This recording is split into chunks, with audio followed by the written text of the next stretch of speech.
Bienvenidos y bienvenidas a Ciencia Vital, el espacio donde la biología molecular, la bioquímica, la fisiología, la nutrición y la medicina se unen para explicarte cómo funciona el cuerpo humano desde adentro, dentro de nuestras células hasta lo que nosotros conocemos como el ADN. Yo soy el ingeniero biotecnólogo con especialidad en biología molecular, docente universitario y apasionado por hacer ciencia sobre la vida en cada una de nuestras conversaciones. Buenas tardes a todos nuestros escuchas. Yo soy el profesor universitario bioquímico clínico por la Facultad de Química de la UNAM, el profesor Rubén Jaro Zamora Mendoza, comunicador de ciencia con el objetivo de traducir lo complejo en conocimiento útil. Y bueno, pues, el objetivo del episodio de este día es explorar el papel fundamental de las proteínas en la biología humana, su estructura, su función, los errores en desplegamiento que pueden conducir a enfermedades y cómo se están desarrollando terapias para corregir o prevenir estos errores. Claro que sí, doctor Gerardo. Entonces, el día de hoy vamos a hacer una pequeña introducción sobre este tema tan interesante, sobre si ustedes sabían que la mayoría de las enfermedades neurodegenerativas comienzan con un error de doblado. ¿Qué es un error de doblado? Pues es como si ustedes tuvieran una camiseta mal doblada que provocara un incendio en tu closet. Así de grave puede llegar a ser este tipo de situaciones. Efectivamente, ingeniero Alberto, pues bueno, las proteínas pues no solo son músculos o alimentos, sino que también son máquinas moleculares como factores de transcripción, importantemente enzimas, hormonas. Y bueno, si su forma se pierde, este plegamiento, estas modificaciones que sufren las proteínas, pues también se pierde su función, ¿no? Entonces, hoy te vamos a contar por qué una proteína mal plegada, mal editada, puede ser el inicio de una catástrofe celular. Así es. Entonces, para iniciar el bloque número uno sobre qué son las proteínas y cómo se pliegan, me gustaría hablar un poco sobre la definición de qué es una proteína para las personas que apenas están escuchando esta palabra y que nos sigan conforme todo el periodo de la discusión. La proteína pues es un polímero de aminoácidos con funciones estructurales, funciones enzimáticas, funciones reguladoras, así como también una que otra función inmunológica y de señalización.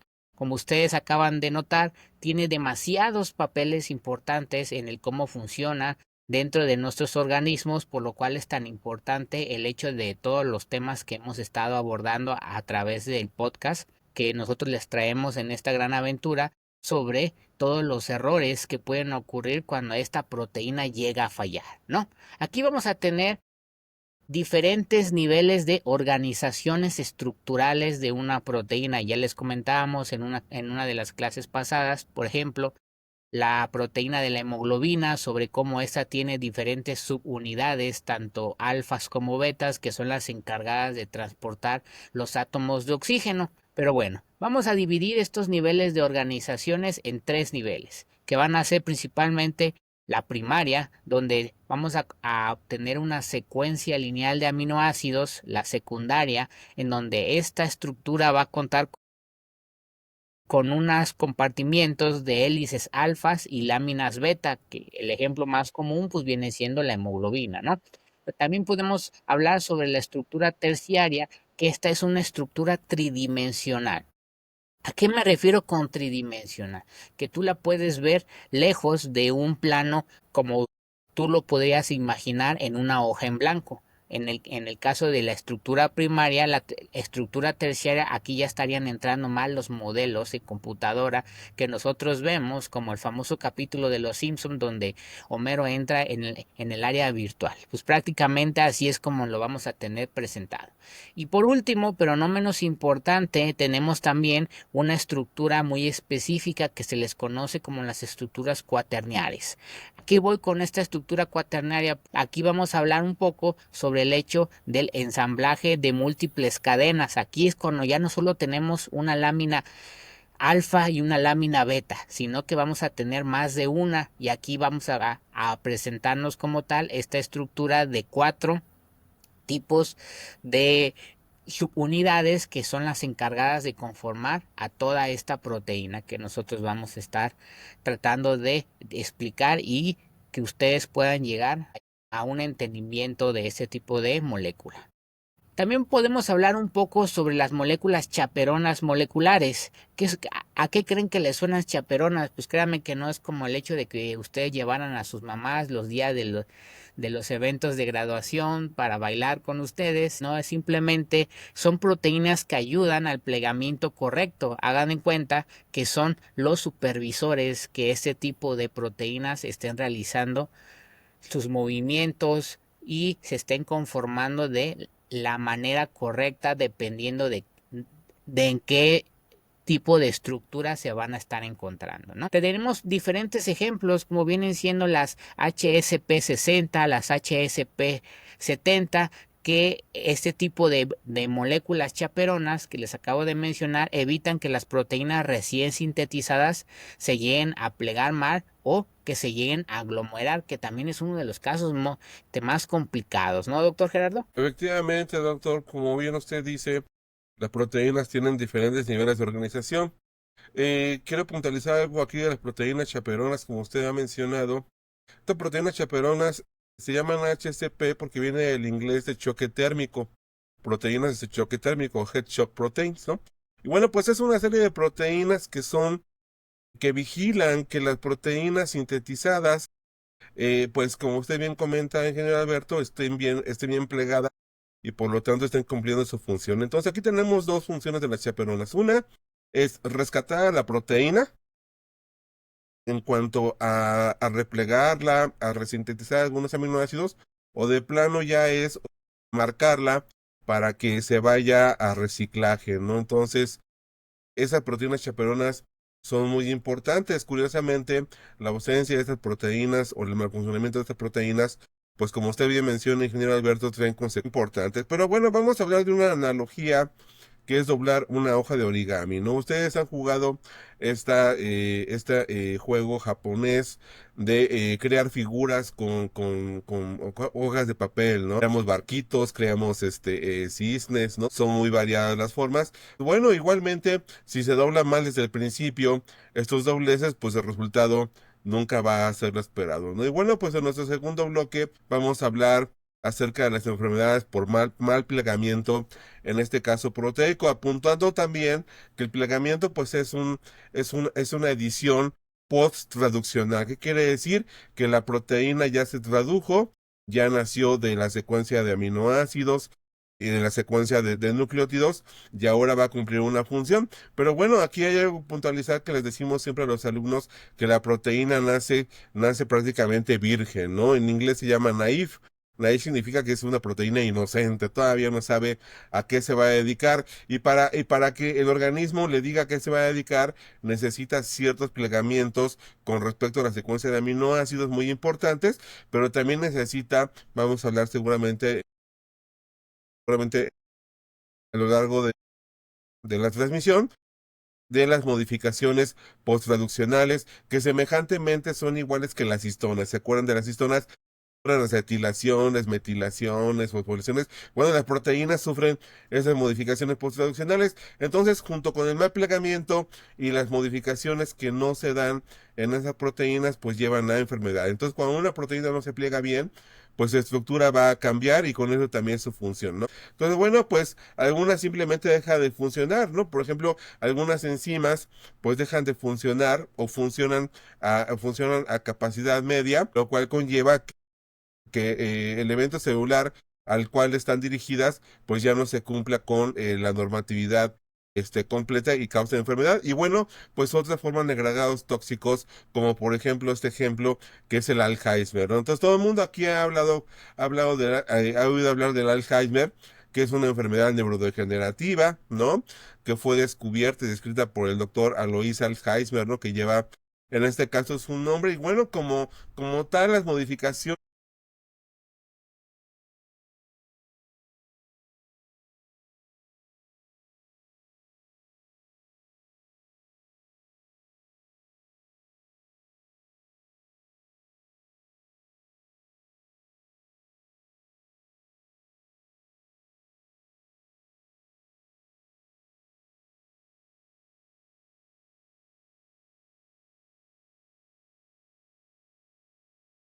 amiloide pues forman esos conglomerados que en inglés le llaman tangles. En tangles serían como marañas neurofibrilares, ¿no? ¿Y qué hace esto? Pues literalmente hace que haga cortocircuito la transmisión neuronal, ¿no? Entonces, bueno, pues en el fenómeno de Alzheimer participan estas proteínas beta amiloides, también participan otras proteínas asociadas a ellas, como la famosa ApoE4, ¿no? Que es una proteína por ahí del portal del colesterol. También participa la proteína de presindilina 1 y presindilina 2 que están asociados al Alzheimer de inicio temprano. Pero bueno, en nuestro tema estamos hablando de la repercusión de la formación de las placas beta amiloide. Como tal, las proteínas más delgadas se van a acumular, interfieren en la comunicación neuronal y provocan neurodegeneración. Entonces, bueno, retomando un poquito, ustedes dirán, bueno, ¿por qué la persona con Alzheimer empieza a perder la memoria? Pues precisamente porque hay zonas vinculadas a la memoria, como es el área hipocampal. El hipocampo tiene dos regiones, la K1 y la K2, ¿no? Y bueno, pues en la transmisión sináptica, especialmente en esos lugares, hace que la persona deje de hacer conexiones adecuadamente y por eso va perdiendo la memoria y también va perdiendo pues la capacidad de discernir para qué sirven las cosas, ¿no? Por ejemplo, una persona puede agarrar una cuchara y no saber para qué sirve, ¿no? Entonces, es muy importante la fisiopatología en este caso. Y bueno, pues una enfermedad un poquito más conocida, un poquito más frecuente, por decirlo así, pues es el Parkinson, ¿no? El Parkinson, como ustedes saben, también es una enfermedad neuronal, neurodegenerativa, causada por la pérdida de la sustancia nigra. La sustancia nigra es una región en el cerebro que sintetiza o que produce neuronas productoras de un neurotransmisor que se llama dopamina, ¿no? Entonces, como la dopamina deja de estar presente, se acrecenta en este caso las crisis de Parkinson. Y bueno, pues como tal, hay una proteína que también está jugando un papel muy importante que se llama la alfa-sinucleína, cuya acumulación de manera mal plegada lleva a unas estructuras que se llaman cuerpos de Lewis, ¿no? Entonces, ¿por qué les decimos esto, queridos escuchas? Pues porque realmente esto está asociado al diagnóstico, ¿no? Entonces, una persona con presuntivamente diagnóstico clínico de Alzheimer y de Parkinson se asocia también con cambios, en este caso moleculares, los cuales nos van a decir si el pronóstico es bueno o es malo. Cuidado que esto no se cura, ¿sale? Pues entonces, por mucho tiempo el Parkinson ha sido tema de investigación exhaustiva. Incluso ha habido casos famosos como el del boxeador Mohamed Ali, que desarrolló Parkinson, entre otras personas que han tenido traumatismos por la actividad que desarrollan. Y bueno, pues esta alfa-sinucleína derivada de los traumatismos lleva este mal plegamiento y los cuerpos de Lewis pues también hacen parte de la fisiopatología. Y bueno, pues bueno, otra enfermedad para mí es de las más devastadoras, cuyo diagnóstico es devastador, ¿no? Es la enfermedad de Huntington. Habíamos hablado en los capítulos previos, ¿no? De nuestros podcasts, que esto se da por expansiones de repeticiones de tres pares de bases, ¿no? Repeticiones de citosina, adenina y guanina, los cuales estos traducen un aminoácido que se llama ácido glutámico. Por lo tanto, las expansiones o repeticiones que normalmente tenemos todos los seres humanos se ven acrecentadas en la persona que tiene Huntington. Por ejemplo, si una persona tiene 100 repetidos, la que tiene Huntington tiene 300 o 500 repetidos. Entonces, esto hace que el ácido glutámico, ¿verdad?, genere una proteína que es la conjuntina defectuosa, y esa conjuntina defectuosa causa la neurotoxicidad progresiva. ¿Y por qué te digo que es devastadora? Pues porque realmente es de origen dominante. Entonces basta con que uno de los padres tenga la versión dominante de la proteína anómala para que le herede a su descendencia. ¿Y por qué digo que es también devastadora? Pues porque la persona está condenada pues literalmente a la discapacidad, ¿no? Incluso en inicios tempranos, como a los 30 años, más o menos, las personas, dependiendo del número de expansiones y repeticiones, va a presentar estos síntomas, neurodegenerativos y neuroprogresivos, ¿no? Y bueno, y ahí no hay nada que hacer, ¿no? Entonces, realmente ya hay tratamientos prometedores para la enfermedad de Huntington, pero realmente, pues, como habíamos comentado, lo que está en la secuencia de nuestro DNA, es realmente difícil de corregir, a menos que se utilicen terapias tipo CRISPR-Cas, que para esta enfermedad, pues, todavía no han sido completamente desarrolladas. desarrolladas. Bueno, pues por último, en nuestros ejemplos representativos tenemos a nuestra ya conocida fibrosis quística, ¿no? Que es una mutación en la proteína CFTR, ¿no? Que es delta F508. Vamos a ver que las mutaciones, quiero hacer aquí un paréntesis, cuando es una mutación de cambios de bases, se representa guión G, signo mayor A. No quiere decir que la mutación cambió de una guanina por una adenina. En el caso de los aminoácidos, se da por la posición del aminoácido, por eso significa delta F508, ¿no? Entonces, esta delta F508 significa que es un cambio de fenilalanina en la posición 508, ¿no? Dentro de la secuencia, en este caso de aminoácidos, de la proteína CFTR, que no se pliega correctamente, no llega a la membrana celular y bueno, esto conlleva a cambios fisiopatológicos como el hacer que la mucosidad no la mucosidad se eleve, sobre todo en sitios muy representativos como los pulmones, y esto lleva a que la difusión perfusión ya no sea correctamente adecuada, y aparte conlleva también a la predisposición a ciertas enfermedades infecciosas por familias bacterianas ya muy bien especificadas. ¿Qué opina, ingeniero Alberto? Claro que sí, doctor Gerardo. Me parece muy interesante el hecho de que haya tomado uno que otro ejemplo sobre este tipo de problemas y así como también que haya mencionado al boxeador de Mohamed Ali, porque creo que fue uno de los representantes en el campo del deporte que han sufrido lamentablemente este tipo de problemas. Me gustaría ahondar un poquito más sobre lo que usted menciona, con su permiso, doctor Gerardo, sobre Por el supuesto, hecho ingeniero. de cómo las proteínas que están involucradas en este tipo de enfermedades, como viene siendo la beta amiloide, que es prácticamente un fragmento de la proteína que está mal plegado y se agrupa y que lo que genera es la formación de placas extracelulares entre las propias neuronas, que estas placas al final son lo que se encargan de interrumpen la comunicación de las neuronas, desencadenando cierta respuesta inflamatoria.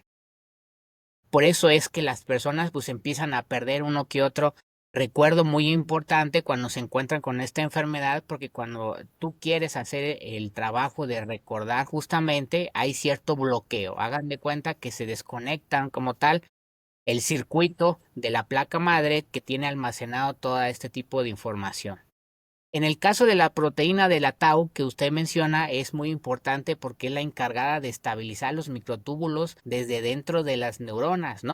Y entonces en el caso de que el paciente tenga la hiperfosforila, este tipo de situación va a generar un mal plegamiento de esta misma proteína tau, lo que está generando ahora sí es bloquear el transporte celular que de otra manera distinta, que aparte de que se bloquea como tal el traspaso de información entre neurona a neurona, va a generar una muerte neuronal. Por eso es algo un poco más riesgoso cuando ya tenemos una proteína mal plegada en el caso de la proteína tau, ¿no? Me gustaría darles un recordatorio muy importante que la acumulación de esta beta amiloide puede empezar incluso 20 años antes de que aparezcan los primeros síntomas.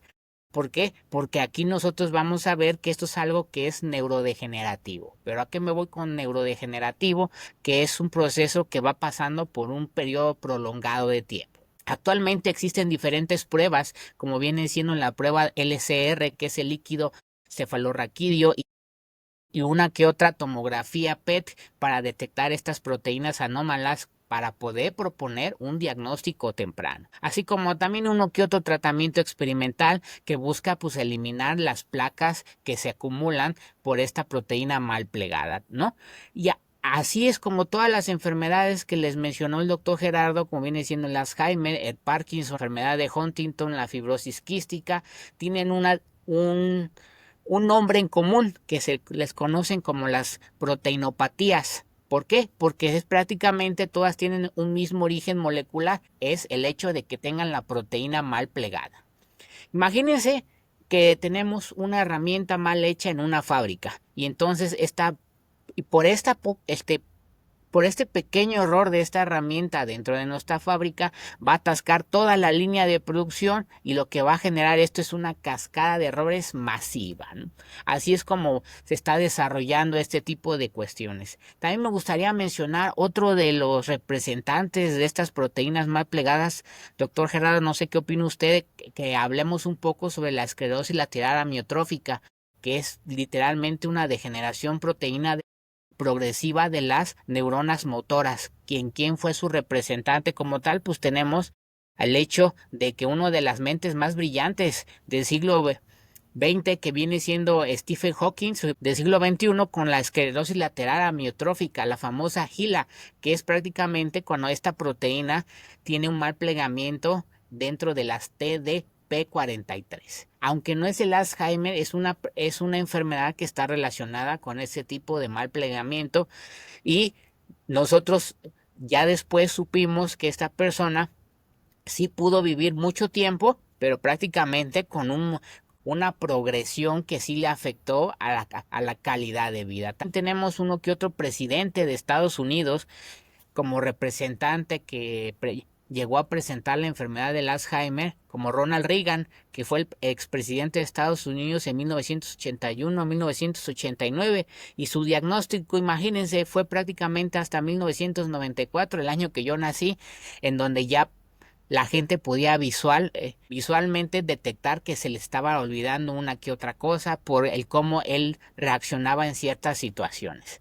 En cantantes, pues tenemos a Glenn Campbell, fue un cantante y guitarrista que en el 2011 fue diagnosticado y él fue el que protagonizó uno de los documentales muy importantes de lucha contra el Alzheimer, como viene siendo el I Will Me, ¿no? Eso sería todo sobre el hecho de esta mención tan importante para que todos nuestros oyentes lo tengan en cuenta sobre las enfermedades que están relacionadas con una proteinopatía. Y entonces un dato interesante que también me gustaría compartir con ustedes es el hecho de que las proteínas priónicas, que son prácticamente las que pueden cambiar su forma y hacer que otras proteínas se infecten, hagan de cuenta que son la causa de los errores, como si fueran los zombies moleculares. ¿En qué tipo de enfermedad ocurre esta? Pues es una que les mencionábamos ya en uno de nuestros podcasts anteriores, viene siendo la enfermedad de Creutzfeldt-Jakob, así como también tenemos que el insomnio familiar fatal, Kuru, que es transmitida justamente por el famoso ritual de canibalismo de Papúa Nueva Guinea, en este tipo de enfermedades, bueno, que generaba que las personas enfermaran con una progresión todavía más rápida, ¿no? Entonces ustedes me preguntarán qué es una proteína priónica. Pues es prácticamente la que se encuentra normalmente en las células del cuerpo y es especialmente en qué región, pues en el cerebro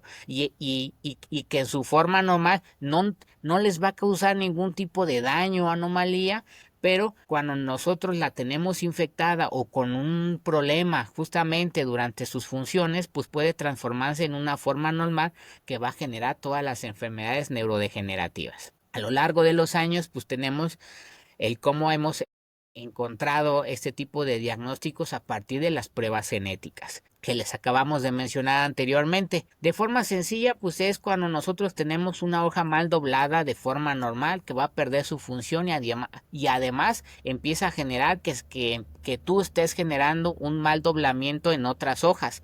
Hagan de cuenta que cuando tú quieres imitar a una persona en el área de trabajo, resulta que esta persona escribe mal las palabras porque en lugar de una O utiliza una A. Y simplemente cuando tú estás tecleando tu resumen y al copiarle que está cambiando todas las letras O y todas las letras A, pues prácticamente el discurso va a cambiar, ¿no? ¿Qué características clave podemos mencionar de estas proteínas priónicas? Pues es que es principalmente en el área celular, su región y que es inofensiva, así como también que es en donde que tiene ciertas reacciones de resistencia a ciertas enzimas, a ciertas temperaturas, por lo cual es tan complicado poder llegar a un buen tratamiento, ¿no? Entonces, me gustaría darles un pequeño comentario sobre el hecho de que nosotros les tengamos miedo a este prión.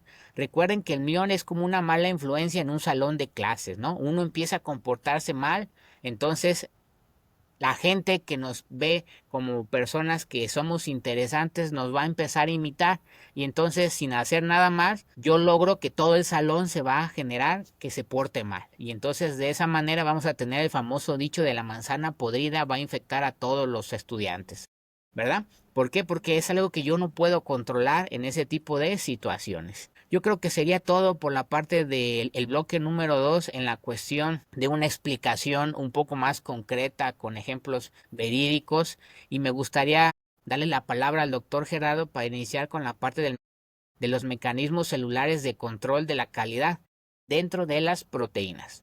¿No, doctor Gerardo? Claro que sí, ingeniero Alberto. Pues bueno, antes de comenzar, profundizando un poquito en la información que usted ha mencionado con respecto a las proteínas priónicas, ¿no? Pues la más conocida son las vacas locas, ¿no? ¿Se acuerdan de esta enfermedad de las vacas locas que se dio en algunos países? Sobre todo Inglaterra fue muy afectada por esta enfermedad que en las vaquitas se llama encefalitis espongiforme, ¿no? Y bueno, pues la forma, como usted bien mencionaba, ingeniero Alberto, en humanos es la enfermedad de Creutzfeldt-Jakob, ¿no? Que es de las más conocidas. Y bueno, pues ustedes dirán, ¿cómo una proteína de origen animal llegó a las vacas que comen vegetales? Pues bien fácil, lo que pasa es que los alimentos, el alimento que le daban a las vaquitas tenía proteína animal, ¿no?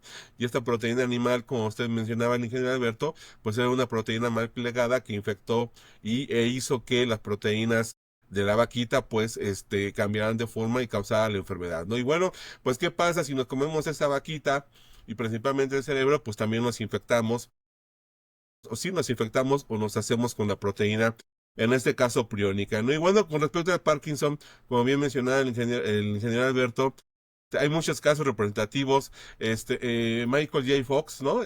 Este personaje de Volver al Futuro, pues se ha quejado con la enfermedad de Alzheimer, ¿no?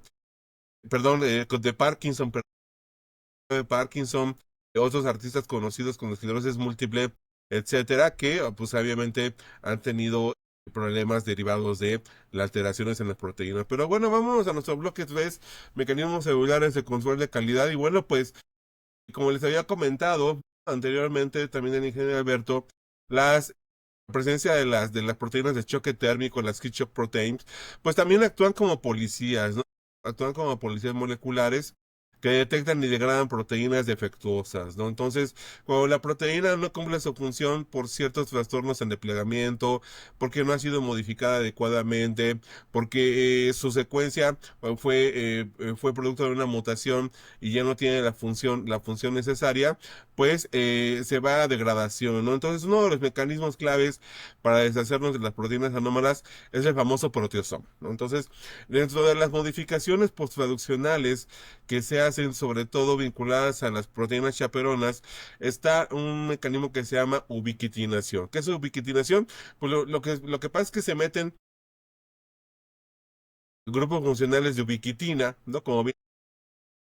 Y esa ubiquitina es una señal para que la célula lleve esa proteína, pues ya anómala, ya moribunda, ya sin función, a un organelo muy importante, bastante compleja, que se llama proteosoma, ¿no? Entonces, hagan de cuenta que el proteosoma es como un agujero negro, ¿no? Si nosotros recordamos, todo lo que cae en un agujero negro jamás vuelve a salir en la vida, ¿verdad? Bueno, en el proteosoma, la proteína que cae ahí, pues ya es historia. Bueno, pues esta estructura degrada proteínas, habíamos comentado, marcadas con ubiquitina. Entonces, no quiere decir que todas las proteínas vayan a sufrir el mismo destino. Algunas sí son rescatables, pero la mayoría de ellas pues va a este sistema de ubiquitinación y al sistema de proteosomas. Y bueno, pues otro mecanismo por ahí importante es la famosa autofagia, ¿no? Fíjense que la autofagia es interesante porque está vinculada a un sinfín de procesos fisiológicos y celulares, ¿no? Por ahí estaba yo leyendo un artículo acerca de la falta y privación de sueño y decían, y está muy bien documentado la resonancia magnética de un cerebro con privación de sueño por años, obviamente, y otro cerebro que no había tenido lo mismo, y realmente la presencia de las circunvoluciones, tanto en un cerebro como en otro, sí es diferencia, ¿no? Entonces, la autofagia, pues puede decirse que es como que un proceso pues anómalo, un proceso pues no deseable, pero curiosamente también es regulando favorablemente otros procesos, en este caso celulares. Bueno, pues como tal autofagia, pues es un proceso el cual se devora, ¿no? El propio cuerpo empieza a degradar los componentes dañados, incluyendo los agregados proteicos, ¿no? Entonces, en pocas palabras, me recuerdo yo cuando era niño que decías, tengo hambre, entonces me estoy autodigiriendo. No quiere decir que nuestro cuerpo, pues, al no recibir alimento exterior, empieza a consumir componentes internos, como ya los que sabemos, ¿no? Los carbohidratos, los lípidos, pero si nos quedamos sin eso, pues empezamos a agarrar, en este caso, aminoácidos, y eso pues ya no es tan bueno, ¿sale? Pues y bueno, habíamos comentado de nuevo las chaperonas moleculares, que ayudan a plegar correctamente a las proteínas, las rescatan, ¿no? Literalmente, o las ubiquitinan para dirigirlas al proteasoma. Entonces, pues no todo está perdido. Realmente, este proceso de síntesis y degradación están coordinadamente funcionando al mismo tiempo. Las proteínas, una vez que cumplen su función, tienen que ser degradadas para que nuevas proteínas pues tomen en este caso su lugar.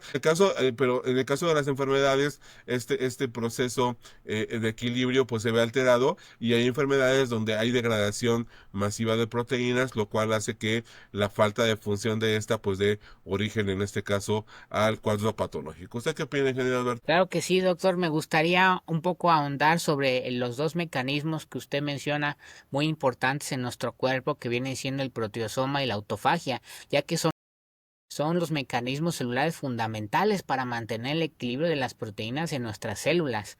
¿Por qué? Porque es prácticamente, como decía usted, doctor, en la parte de marcar la sección basura, ¿no? La sección que nuestro cuerpo tiende a ignorar. Por medio de esta etiqueta, pues, prácticamente es llevada a esta analogía más lógica, vendría siendo una trituradora de papel altamente selectiva. ¿Por qué? Porque únicamente va a mandar a desecho este tipo de regiones que por medio de la genética están marcados de esa manera.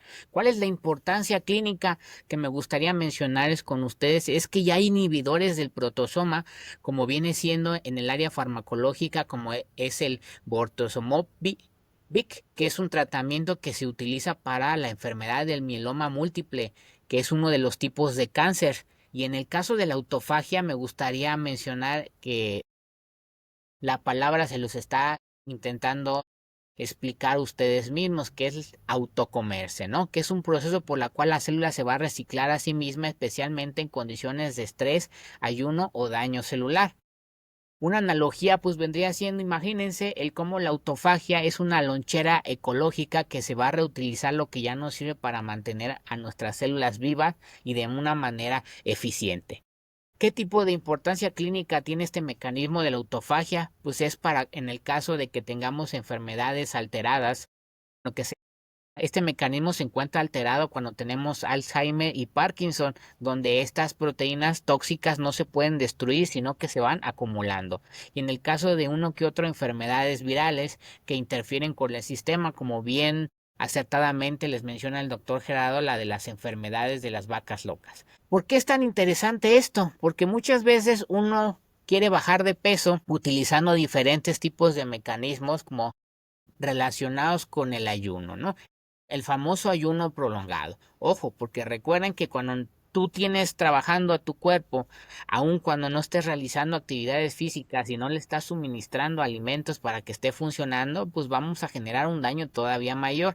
En el caso del ayuno intermitente y cuál es su relación con la autofagia, pues es que cuando nosotros dejamos de comer durante un periodo, este mecanismo se activa, lo que genera que uno que otro beneficio para la salud y el envejecimiento celular, mas no es correcto realizarlo durante un periodo muy largo, ¿no? Alrededor de 6 meses ya es exageración que sigan manejando ese tipo de cosas. ¿Y qué otro tipo de dato curioso podría mencionarles? Es que en algunos tumores las células se sobreexpresan las moléculas chaperonas para evitar que sus proteínas mutuadas sean destruidas, o sea que utilizan justamente el sistema celular a su favor. De esa manera, pues lo que está generando es que tú no puedas llegar a corregir este tipo de problemas que están ocurriendo dentro de las mismas células, ¿no?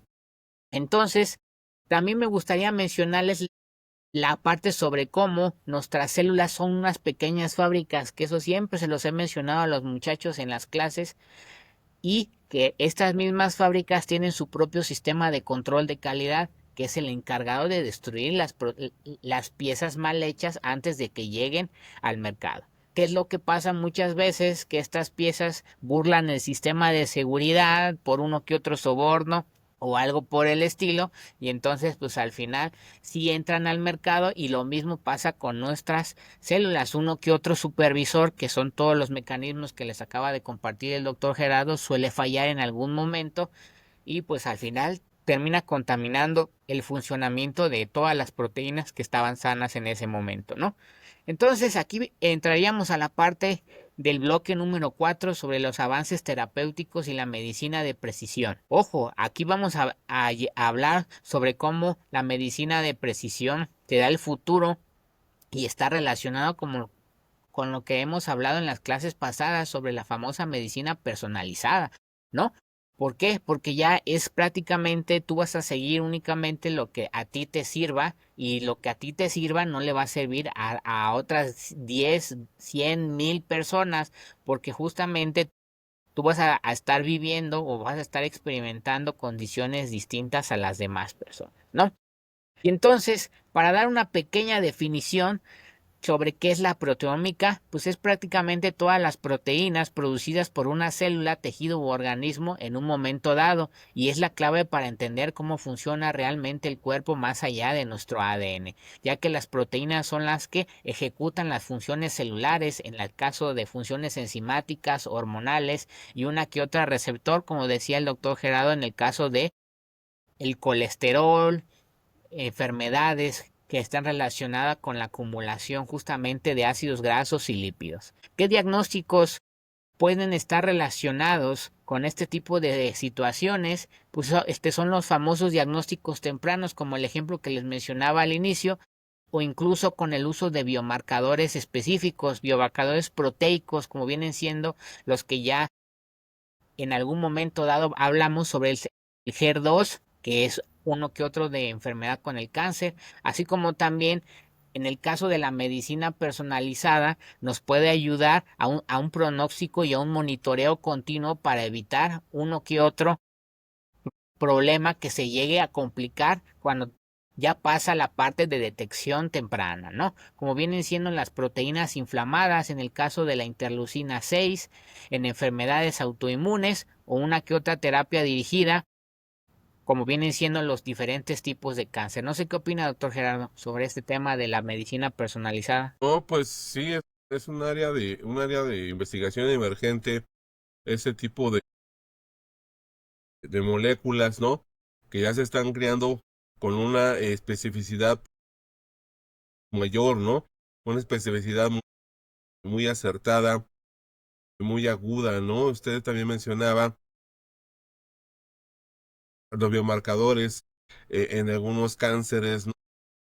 Que también sirven como pronóstico del desarrollo del padecimiento, y también para evidenciar la efectividad, en este caso, de la terapia antitumoral, ¿no? Entonces, pues bueno, la medicina personalizada, como bien dice el ingeniero Alberto, pues ya saltó, en este caso, de la genómica a la transcriptómica, y estamos ya en la era de la proteómica, ¿no? Y realmente hay bancos de datos de proteínas bastante vastos que se alimentan de las investigaciones y de algunas técnicas sofisticadas, como es la cristalografía de rayos X, ya por sistemas computarizados. Quiero hacer una precisión acerca de los tipos de estudios que se hacen para saber si la proteína viene mal o viene bien. Una de ellas es el docking proteínico, el docking molecular. El docking no es otra cosa más que saber la interacción de una proteína con su blanco, ¿no? Entonces,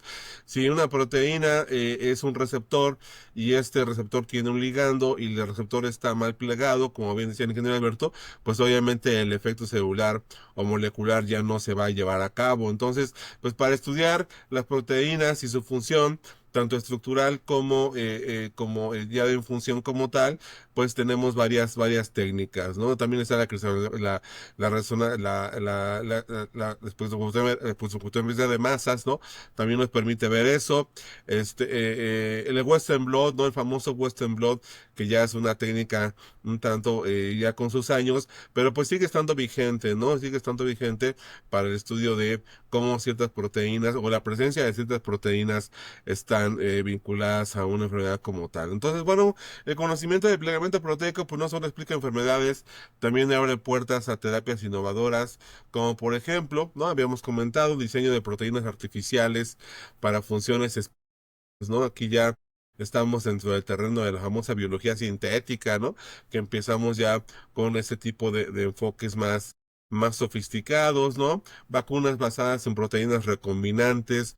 Esto es importantísimo porque hacer una vacuna recombinante no es fácil. Hay que conocer el gen que codifica la proteína, modificar el gen, ¿no? Si es necesario, utilizar el vector adecuado, utilizar la célula donde se va a reproducir este vector, cómo vamos a purificar la proteína, cómo vamos a poder reconocerla y cómo la vamos a hacer funcional, ¿no? Entonces, es una técnica bastante interesante con bastantes elementos que tienen que estar en conjunción para que la proteína recombinante que se da que se sintetiza fuera de un organismo, pues funcione dentro del organismo, ¿no? Entonces, bueno, pues otras son las terapias génicas para corregir mutaciones que afectan el plegamiento, ¿no? Aquí las terapias génicas, pues los enfoques son variados, ¿no? Aquí tenemos, por ejemplo, el enfoque de utilizar vectores adenovirales, ¿no? Que llevan la secuencia correcta hacia las células afectadas, se inserta este DNA y este DNA empieza a ser otra vez traducido, pero ya con la versión correcta en este caso de la proteína. Y bueno, pues se pueden corregir mutaciones a través no solamente de la terapia génica, sino también de la CRISPR-Cas, ¿no? Entonces, bueno, pues como tal, una frase de reflexión para nuestros escuchas, pues una proteína puede tener la secuencia perfecta, pero si no se pliega bien, es como tener las palabras adecuadas, pero decirlas en desorden. Y como dato final curioso, pues sabemos que existen proteínas que son estables, que resisten hervirlas a 100 grados centígrados. Y bueno, se encuentran en bacterias termófilas que viven en géiseres, ¿no? Algo interesante con este punto de las bacterias y las proteínas que las forman, ¿no? Las bacterias, pues obviamente carecen de todos los organelos de una célula eucariote, menos los ribosomas, porque los ribosomas se da la síntesis de qué proteínas, ¿no? Entonces, estas proteínas bacterianas también han sido objetivo de múltiples estudios para fines de utilizarlas en el contexto de las enfermedades humanas o en el contexto del quehacer humano, ¿no? Aquí me viene a la mente unas bacterias que se llaman Deinococcus radiodurans, que curiosamente las han encontrado en los reactores nucleares, ¿no? Entonces tú dices, pues cómo la radiación que tanto afecta al DNA y lo destruye, cómo puede haber bacterias sobreviviendo ahí, pues seguramente tienen proteínas que las protegen, proteínas de reparación, etcétera.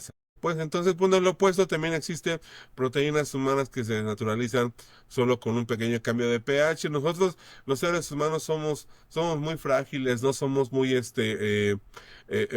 susceptibles a variaciones en nuestra condición orgánico-ambiental. Mantenemos una temperatura constante de 36-37 grados centígrados y el pH que va de 7,35 a 7,45, casi lo neutral. Cuando estos valores, con estos efectores, con estos moduladores del contexto celular se ven alterados, pues obviamente las proteínas que están funcionando también se ven alteradas y esto hace que nos produzcan trastornos o nos produzcan en este caso enfermedades.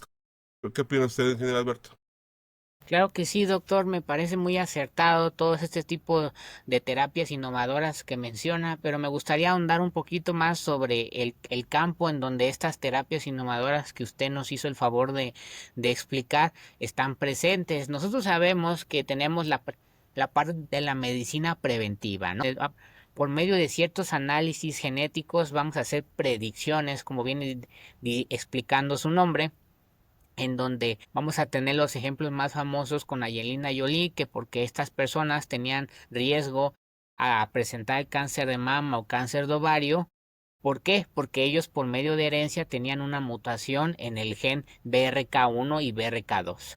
¿Por qué? Entonces aquí lo que se hace es un estrecho seguimiento o una cirugía preventiva, o incluso en el área de la pediatría y las enfermedades raras como viene siendo la fibrosis quística. Hay ciertos pacientes que sí responden a tratamientos para poder enfrentar ese tipo de enfermedad, pero tenemos que recordar que para la fibrosis quística existen más de 2000 mutaciones en el gen CFTR, ¿no? Y entonces para que vean que no vamos a ver justamente si no hacemos una secuenciación correcta del ADN del paciente, y al no ver este tipo de mutación en específico, a veces uno está siguiendo un tratamiento que pues al final no va a tener como tal algún tipo de resultado satisfactorio, algún resultado positivo.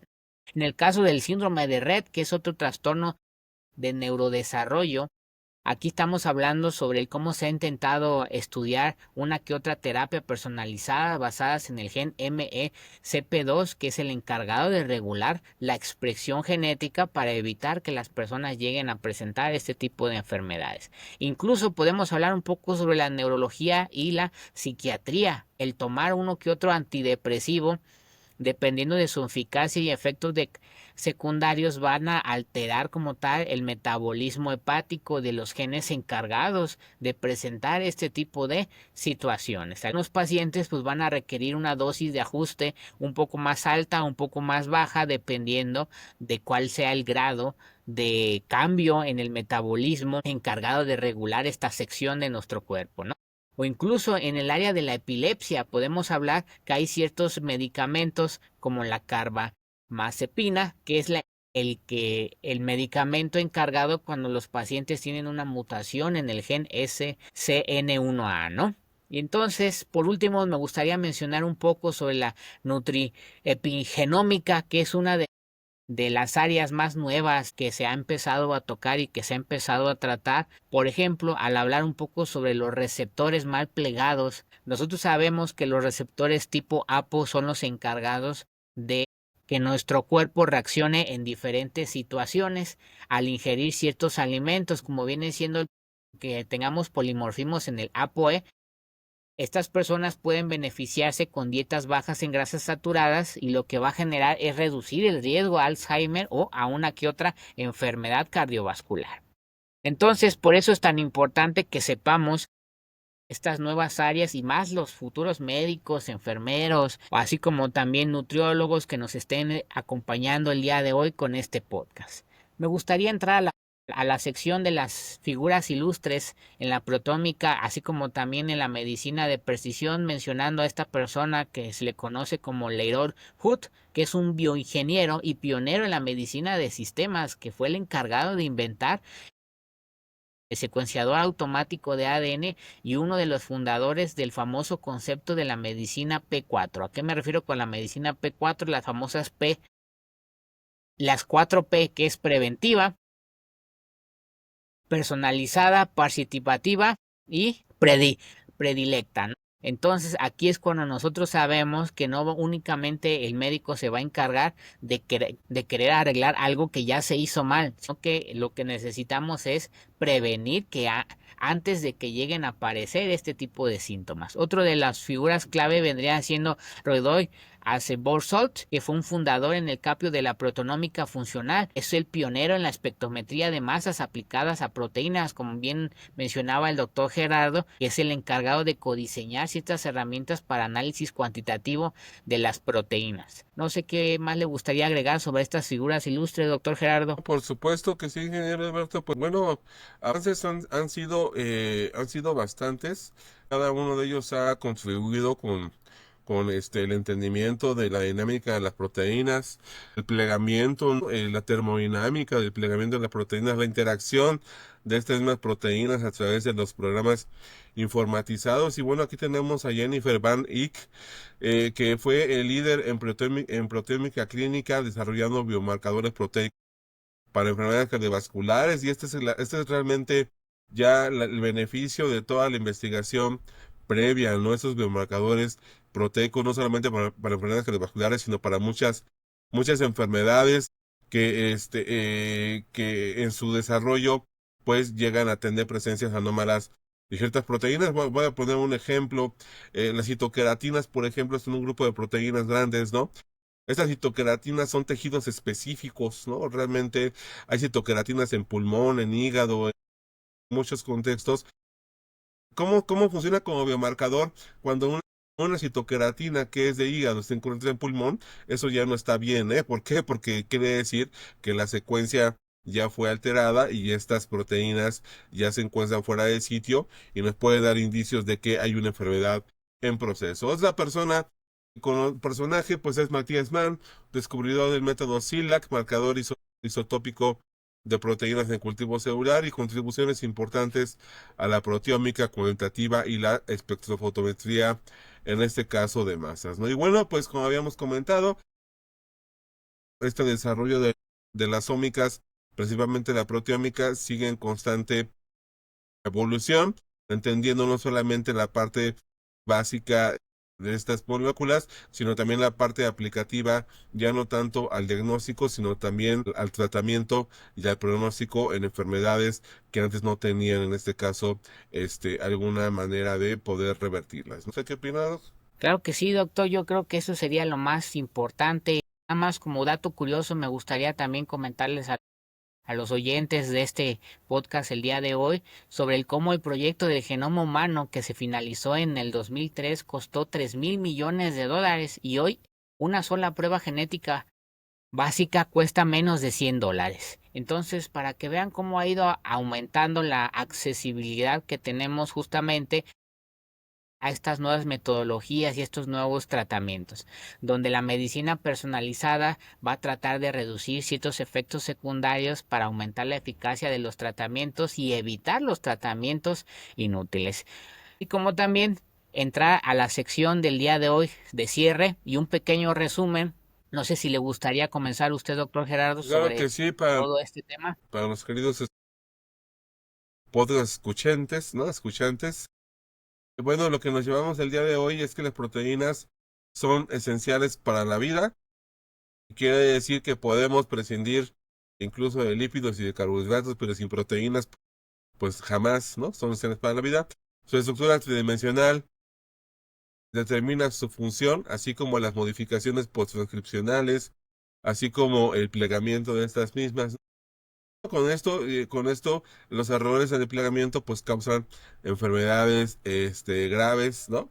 Y bueno, pues la ciencia está desarrollando terapias para corregir y prevenir esos errores con cierto éxito, ¿verdad, ingeniero Alberto? Claro que sí, y para finalizar me gustaría que se comentar un otro dato que se está proponiendo en la actualidad en el área de la biotecnología, la biomedicina, la medicina sintética, que bien mencionaba usted, doctor Gerardo, el uso de ciertas técnicas para destruir a las proteínas defectuosas en lugar de inhibidas.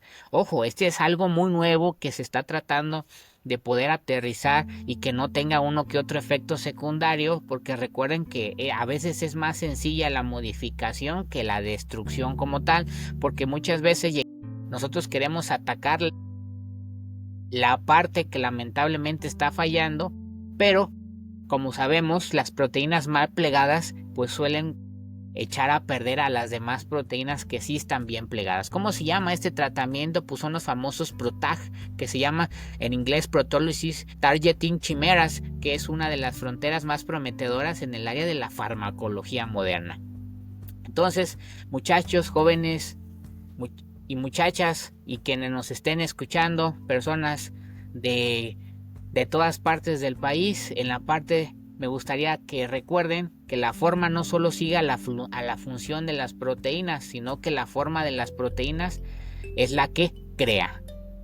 y también darles un pequeño recordatorio sobre cómo su cuerpo está lleno de estas pequeñas máquinas llamadas proteínas. Si una se dobla más, toda la fábrica sufre, pero también tenemos herramientas para repararlas, así que no se vayan a espantar, no se vayan a asustar, simplemente tienen que recordar poder llegar a un diagnóstico temprano. Efectivamente, ingeniero Alberto. Bueno, pues como tal, en nuestro próximo episodio hablaremos de un tema pues muy fascinante también, el ADN mitocondrial. Como ustedes saben, es un organelo que cuya teoría endosimbiótica explica cómo llegó a formar parte de la célula eucariota, ¿no? Y bueno, pues este ADN mitocondrial está vinculado a la herencia materna, ¿no? Y bueno, pues aquí hay un área en la que su servidor interactuó un tanto cercanamente con las famosas mitocondriopatías, ¿no? Que tiene que ver con alteraciones precisamente por mutaciones y expresión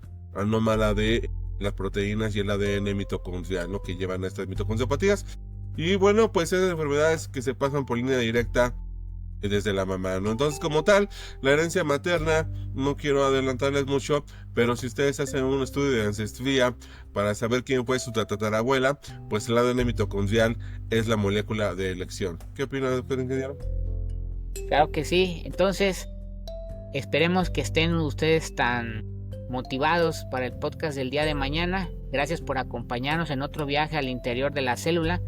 Esto fue Ciencia Vital, donde entendemos que la salud no empieza en el síntoma, sino en la molécula. Hasta luego.